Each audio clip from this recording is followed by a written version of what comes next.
Hello বন্ধুরা, আবারও নতুন একটি রেসিপি নিয়ে চলে আসলাম তোমাদের সামনে। আজ দেখাবো সহজ পদ্ধতিতে কিভাবে চিকেন কষা রান্না করা হয়। আমি কিভাবে রান্না করি এটা তোমরা দেখতে থাকো। আমি পেঁয়াজগুলো কেটে আগের থেকে পরিষ্কার করে ধুয়ে নিয়েছি। এখন পেঁয়াজগুলোকে কুচি কুচি করে কেটে নিব। আলুগুলো পরিষ্কার করে ধুয়ে নিয়েছি, এগুলো কেটে নিব। তোমরা দেখতে থাকো।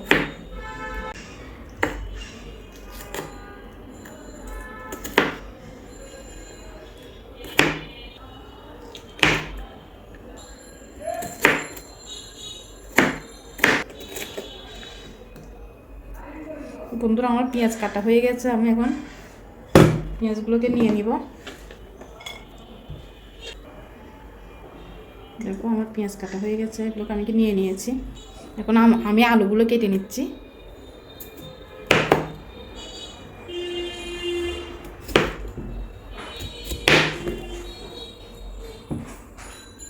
এখন আমি আলুগুলো কেটে নিয়েছি, এখন আলুগুলো নিয়ে ফেলবো। বন্ধুরা দেখো, আমি চিকেনগুলো আগের থেকে ধুয়ে নিয়েছি পরিষ্কার করে। সব মশলাগুলো অ্যাড করব চিকেনের সাথে। প্রথমে আমি আদা দিয়ে নিচ্ছি 1 চামচ, রসুন দিয়ে দিচ্ছি 1 চামচ, লবণ দিয়ে দিচ্ছি 1 চামচ, আমি হলুদের গুঁড়ো দিয়ে দিচ্ছি 1 চামচ, লাল মরিচের গুঁড়ো দিয়ে দিচ্ছি। আমি লাল মরিচের গুঁড়ো 2 চামচের মতো দিয়েছি। তোমরা তোমাদের পছন্দ অনুযায়ী দিবে, যে যেরকম ঝাল খাও। আমি ধনিয়ার গুঁড়ো দিয়ে দিয়েছি 2 চামচ, আমি জিরার গুঁড়ো দিয়ে দিয়েছি 2 চামচ, আমি 3 টেবিল চামচের মতো সরিষার তেল দিয়ে দিয়েছি। তোমরা চাইলে রিফাইন্ড অয়েলও দিতে পারো। আমি এখন মাংসটা ম্যারিনেট করতেছি, তোমরা দেখতে থাকো বন্ধুরা। মাংসটা ম্যারিনেট করে আমি 30 মিনিটের জন্য রেখে দিব। তোমরা চাইলে আরও বেশিও রাখতে পারো, না রেখেও রান্না করে ফেলতে পারো, মেয়েকেও রান্না বসাই দিতে পারো। মাংসটা ম্যারিনেট করে রান্না করলে এটা খেতে অনেক মজা হয়।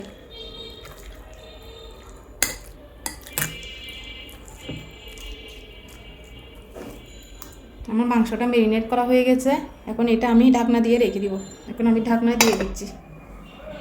বন্ধুরা, এখন আমি রান্নাটা শুরু করার জন্য প্যানের মধ্যে সরিষার তেল দিয়ে দিচ্ছি।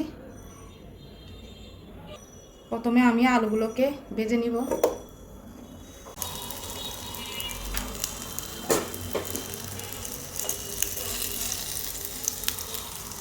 আমি আলুগুলোকে ভেজে নিচ্ছি। তোমরা দেখতে থাকো বন্ধুরা আমার রান্নার প্রসেসটা।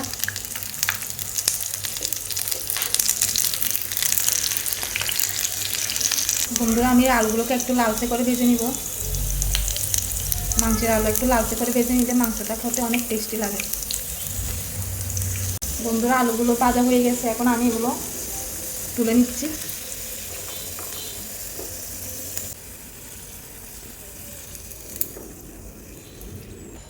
যে তেলে আলু ভেজে নিয়েছি ওই তেলের মধ্যে আমি গরম মশলাগুলো দিয়ে দিব।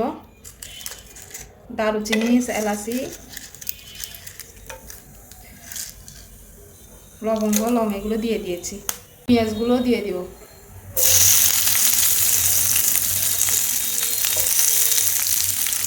এই পেঁয়াজগুলোকে বাদামি কালার করে ভেজে নিব।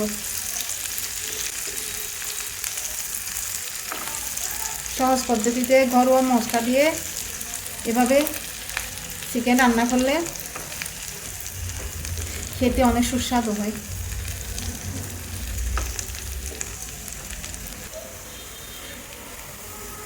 আপনারা আমার প্রসেসটা ফলো করে রান্না করলে আশা করি আপনাদের খেতে ভালো লাগবে। আমার পেঁয়াজটা ভাজা হয়ে গেছে, এখন আমি চিকেনগুলো দিয়ে দিব। ম্যারিনেট করে রাখা চিকেনগুলো এখন আমি দিয়ে দিই।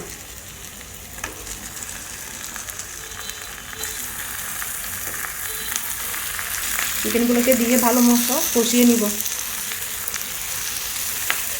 কষাতে কষাতে চিকেনের গায়ের থেকে জল বের হয়ে আসবে।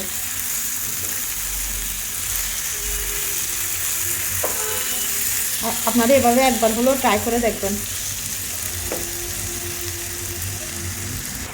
আমি চিকেনটা ভালো মতো নেড়ে নেড়ে কষাতে থাকবো। গায়ে থেকে জল বের হয়ে আসছে।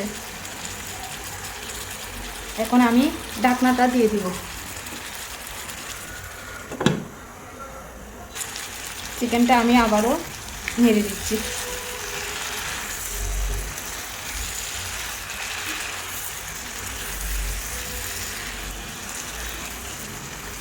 চিকেনের মধ্যে আমি কয়েক টুকরা টমেটো দিয়ে দিচ্ছি। টমেটোগুলো যেন চিকেনের সাথে নরম হয়ে যায়। বন্ধুরা, আমি মাংসটা নেড়ে দিচ্ছি। কালারটা দেখো কি অসাধারণ হয়েছে।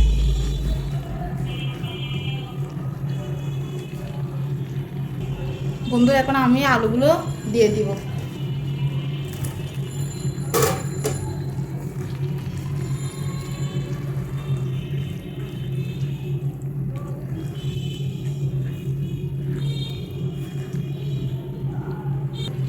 পরিমাণ মতো জল দিয়ে দিচ্ছি। মাংসগুলো সিদ্ধ হওয়া পর্যন্ত অপেক্ষা করি।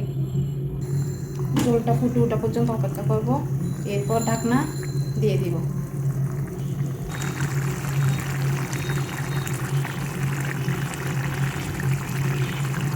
এখন আমি ঢাকনা দিয়ে দিচ্ছি। সিদ্ধ হতে থাক, আমরা অপেক্ষা করি। বন্ধুরা, আমার রান্নাটা প্রায় শেষ হয়ে আসলে এখন আমি 1 চামচের মতো গরম মশলা দিয়ে দিব। গরম মশলাটা আমি দিয়ে দিচ্ছি। এখন 2 মিনিট চুলার উপর রেখে নামিয়ে নিব। গরম মশলা দিয়ে আমি ভালো মতো নেড়ে নিচ্ছি।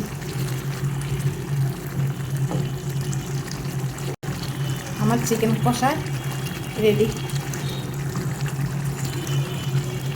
আমার পুরো ভিডিওটা দেখার জন্য সবাইকে ধন্যবাদ।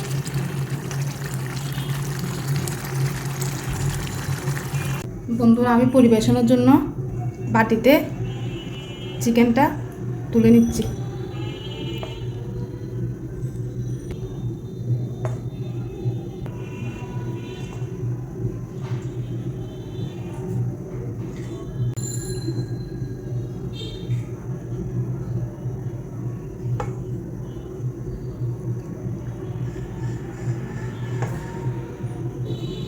আমার রান্নাটা কেমন হয়েছে সবাই আমাকে কমেন্টের মধ্যে জানাবেন। আমার ভিডিওটা পুরো দেখার জন্য সবাইকে ধন্যবাদ।